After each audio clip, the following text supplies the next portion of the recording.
Good morning, everyone. Hope everyone is happy out here listening to a number of people and keynotes. Especially Ashish is the happiest person out there. So I would request everyone to get connected with him during the day and understand what are the initiatives that Happy Plus is doing and how business world has aligned with them, and they're trying to recognize organizations and how they're trying to keep their employees happy and maintain the well-being. So coming to this particular session, we are talking about today, as Malik just said, so it's prep today for better tomorrow, work and culture importance. So we are joined by Mr. Umang Sharma, Global Operations Leader for Innover, Mr. Hemant Kumar Bhatia, Chief Human Resource Officer for Vedanta Limited, TSPL, and Mr. Pushkar Kumar, Chief Human Resource Officer for Cairn Assets, Cairn Oil and Gas Vedanta Limited. I'd like to welcome you all on behalf of Business World. So we have spoken about what the future would be like and why the people should be happy and how the things have changed. And we have faced a few things in the past. The last 2 years have not been very good for entire humankind, as well as for all the employees. So the first thing that we would like to understand is about your organizations. What are they? What are the kind of employees you have? And would like to understand that what are the highlights post-COVID that you have seen and what were the challenges during COVID. So with this, I would like to request Mr. Pushkar to give insight about his organization. Pushkar. Yeah. So I come from an organization, it's a metal and mines company, $15 billion global company, Vedanta. We are into zinc, we are probably all possible natural resources you may think of, and very recently into semiconductors and stuff like that. So it's a very well diverse business that we have, and I belong to the oil and gas part of the business. We have, as a part of our employee base, very strong, technical people who are geologists, reservoir engineers, petroleum engineers, people who are drillers. Then, equally importantly, people from enabling functions like IT, legal, assurance. So roughly about 1,400 people on rolls, and then we have a huge base of contractual employees, roughly about 10,000 of them, all across different installations where we extract oil and gas. So I think one of the biggest post-COVID challenges is that, there is a context to what we are doing right now, and it is true for all the organizations. One has to realize that, the economy right now globally is not doing well. Even the growth rates, GDP growth rates, these are not really great to talk home about. Unemployment is very, very rampant. And despite all of these, most of the organizations during the COVID time, they have been doing their best in terms of trying to keep the employees on roll and do whatever best is possible to help them in terms of fighting the entire crisis. And the Indian organizations all across the globe, they have done fantastically well in terms of supporting their respective employee base during this challenging period. The most important challenge that we are facing is that most of the organizations, as they come out of this unfortunate era of COVID that we know of, is about growth, is about getting back to productivity levels, and therefore there are a many number of initiatives, changes which are happening in many organizations, and this could touch each and everyone in the organization. So I think there's a lot of uncertainty as a consequence of which you have to be very, very careful with regards to your change management strategy as such. So if you have a great change management strategy in terms of taking people along in your journey towards getting back to the growth path, which was there, which you were riding on pre-COVID era, I think that's really where the challenge lies. It's all about the fact that, unemployment is rampant, highest in the last 45 years. GDP is not growing as much, demand side of the economy is not doing really well, and you have so much of social media talking about it. So employees generally get negative about it, and they also start getting negative about the plans of the company. And that's really where the challenge is, where the leadership needs to step up and they need to talk positive about the company. They need to show the vision, the larger purpose that the company stands for, and make sure that each and everybody is a part of that particular journey, adding value to the organizational growth and productivity part. That all of us need to focus upon as a necessary consequence of what we have emerged out of from a very, very catastrophic phase in our lives. So that is what I would say. You spoke about uncertainty and the challenges which have been there. So I'll put the next question to Umang about his organization and what were the challenges and how managing the people, and was there any initiative that you took to keep people happy as well, when you're getting them back? Thank you for having me here. Innover is a digital transformation company headquartered in Atlanta. We're about 2,500 strong, of which for 4.5 years. I think I agree with Pushkar. I think this change management strategy is very important to me. Like any other organization we have, it's like, with people slowly coming back to work, people just don't want to come back to work. Productivity at home sometimes not as expected as it should be and things like that. I think it's important that, and before I say what's important, I think we had it a little easier because we are a startup versus the larger size companies. The connect is there.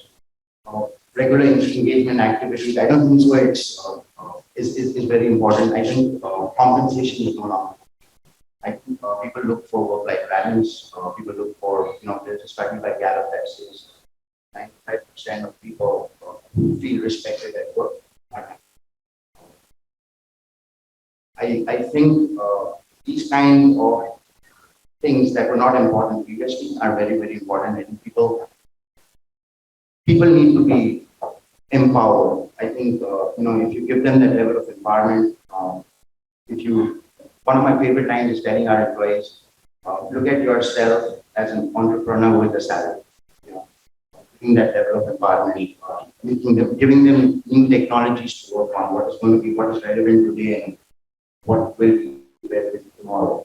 Innover, like I said, is a digital transformation company, so we play around a lot with AI and things like that. So having them do these kind of things and get them deployed to such kind of activities, giving them a clear career path should assist in making sure that this time is.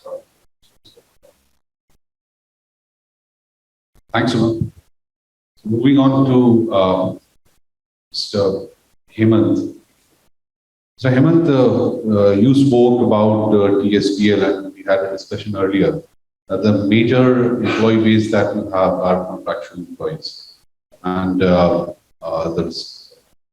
strength that from management side is on the lower side, but the major engagement for the organization happens with the contractors and the people who are there.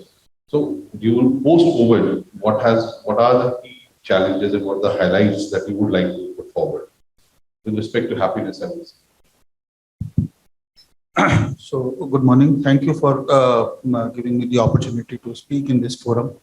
So now we believe in MIP system, which is management in place with respect, be it direct role employees or maybe indirect role employees. So past 1 year, we have implemented this in our business partner management also, that head safety, head commercial, head HR, and then their a plant in charge. These MIP positions have the defined JDs and defined qualification and experience, and then the person is onboarded. Now going to the L2 and L3 level also, we have a defined skills and defined experience, so that we have basically set the skill set and experience for the entire lot of this direct employees hierarchies. And with respect to this performance delivery and well-being has been our value of Vedanta. Our chairman always says, you don't work, you enjoy, and once you will enjoy, you will be happy, always your delivery will come. So we have in this the initiative called project managers. We for the freshers, for the diversities, we give them the role of their likeness if they want to contribute in particular vertical. Yes, we will map them and we will give them the this matrix, and they will automatically achieve that. Now, post COVID, there has been a lot of shift. I would say people are not bothering about the big names. For example, Tata, AV Birla Group, Vedanta. I can give you some examples in which management trainees from premier MBA colleges have joined us. They remained there for 2 years after the COVID. Once there was opening up, they have gone to the various low-level names, startups. And these startups were very close to their home. They wanted to remain with their mother, fathers. They wanted to remain with their relatives, because we all know that this 2 years, many lives have been lost. Our near and dears have gone. So the mindset is completely changed. They don't bother about the package. They don't bother about the big names. They bother about the engagement, well-being, close to their relatives, because the times they are in the panic state that when this will come again, and they will be in trouble. So these things have played a very vital role, and in down the line, I can tell you, I have a firm belief that there will be hybrid working, which is upcoming. We have started on a very low level, but then we have to go on a full steam to retain our talent, to complete our business unit objectives, and to get into the business. So this has become a very important thing, and this we take care of in our all the HR initiatives, and along with our operation and maintenance strategies also. Thank you. It's a wonderful culture, coming from the chairperson himself, talking about, people should be happy at workplace and enjoy the work, so that becomes more productive. So I'll come back to the second question, and that will be closing one as well, because we are running a little late. So we'll go to Pushkar ji, and the thing that I wish to understand, that when we talk from the happiness perspective and the cultural perspective, how does the employer branding play an important role? How being happy versus high salary has played role in the recent past? So we like to be. So I don't really think that salary is at least as far as our organization is concerned, because we have very premier institute technical talent which is with us, and they get some fabulous salary retention bonuses, and everything possibly that we could do in terms of tangible things to retain them has been done. Still, there are a couple of people who would like to leave the organization, and I don't really think it's about the compensation. I think it's for us to introspect as to what really is missing in this entire picture. So one is the connect with the larger purpose. The larger purpose of the organization is something, that each one of us, if I look at the entire organization, more than 99% of the people are coming to work because of the fact that they believe in the larger purpose of the organization, which is about producing 50% of domestic oil and gas, the production. Our current share is 25%, and to take it across to 50%, that's the kind of vision that we have. And why it becomes important, and we keep that hammering day in and day out, is it will bring down the imports. You have 80% imports. Your oil and gas, you import as much as 80%. So if you increase your domestic production, you will release a lot of foreign exchange for poverty alleviation, right? So that's the kind of purpose that everybody is driven to. So the purpose is there. There is a business plan. The business plan is working fine. Your compensation, your people practices, your policies have come across. There are policies which, take into consideration the entire family, which means that I celebrate, if somebody is passing 12th standard, 10th standard with 90% and above, we do celebrate that in terms of, sending across gifts to the entire family, congratulating them. Also, we have very recently come up with scholarships for people who have their kids in IITs and global universities and various other, leading institutes across different fields like psychology, legal, etc., etc. So we are doing all of this thing, but still there are a section of people who would like to leave, and these are really good people. So you really need to go across and try and understand as to why they would like to leave. And when I talk to those people, I think it's fundamentally a disconnect with regards to the kind of communication that we do. So if your communication is right about what you are trying to do in terms of making sure that they are understanding the purpose, the business plan behind that particular purpose that will help you achieve your numbers, and the culture in which they are, operating, and the policies and the processes and the touch points and the employee experiences, when you start having these candid conversations with them, you perhaps will realize that many a times they do not appreciate it because things are taken for granted. So I think it's very, very important. It is a cliche, but in terms of employee connect, how leaders reach out, at what frequency they reach out, is HR on the ground? Are we talking the business language? Are we talking our DNA?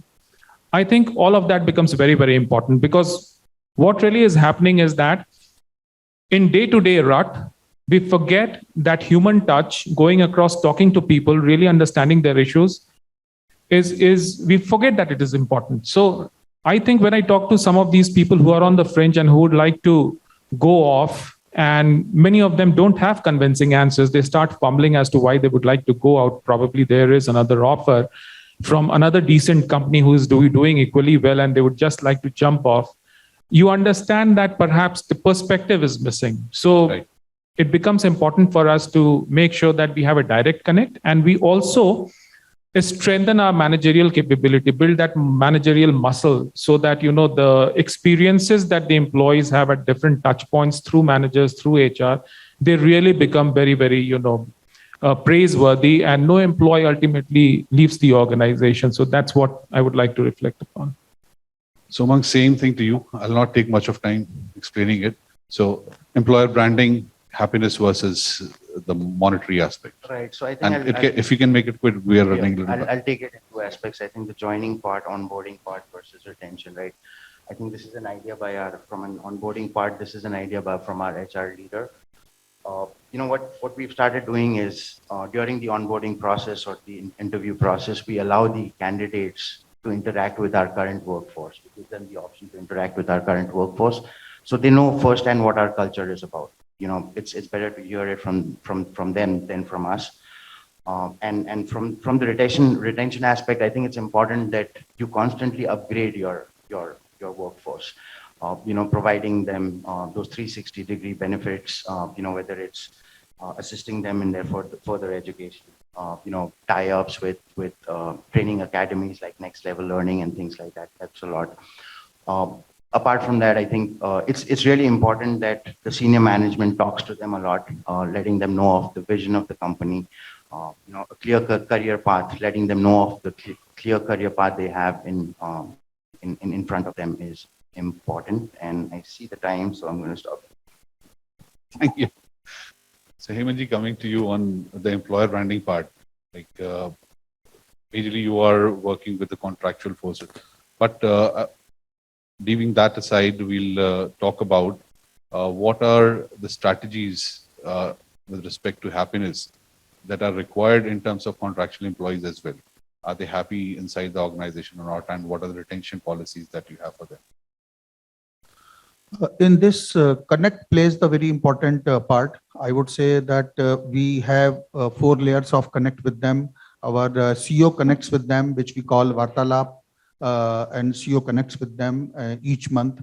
They directly talk to them with respect to the safety, with respect to the operation and maintenance targets, and their well-being, their observations. And after that, our Chief Operating Officer also has got the connects with them. Then HODs also have got the connect with them. And we have a coffee with CHRO. So like myself, I used to go to different business partners and talk to these people directly in a very casual way, and so that they can come out and we look into their observations, grievances, and solve it out.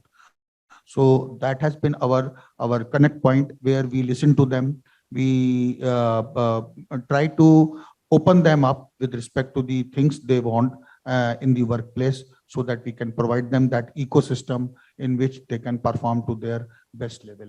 So this has been our strategy. And giving them high leadership roles, which will basically elate them, and in that they operate with the higher level of efficiencies. So we always give them the leadership roles, and we will, for example, any problem is there, so we will make the task force, and we will choose one of them as a project manager along with the team member. We will announce some incentive, and we will give them the freedom, empowerment to solve that problem. And we have seen the results also in the field, that if we will take the external person out in the company, it will take time, but then the talent is there, the knowledge is there, the experience is there. You give them the opportunity, and you will get the results. So by that way, we go ahead. Thank you. Thanks a lot, Hemant. So in the end, I would say that we had a couple of points that came from Mr. Umang Sharma, which were about resistance to change. And during the change, how do we manage the employees, and how do we look at the perspective, what they have in mind about being with the organization and staying happy with the organization. And he spoke about a lot of measures, which are gestures, which are from the organizations and maybe towards the family of the employees, and celebrating the people together. So that's one good thing. Maybe it gives some hope and willingness for them to stay back with the organization. We heard Umang about his organization, and he said it's a fairly new one, but pretty happy. And there again, he spoke about what can be the employer branding strategies, and why do the people feel associated, and how the senior managements and the cohesiveness amongst the employees plays an important role in keeping them happy. And lastly, Mr. Hemant spoke about the management engaging directly with the employees. So in format of Coffee with Cairn. So that's what he spoke about, getting connected with the top management of the organization. So I feel with these are certain measures where we can look for a better future, and we can do some prep and modify the things. And for help, you can reach out to Dr. Ashish Ambasta. So how he can help you and guide you to make organizations better and happier places. I'd like to thank all the panelists for joining us today. Thanks a lot.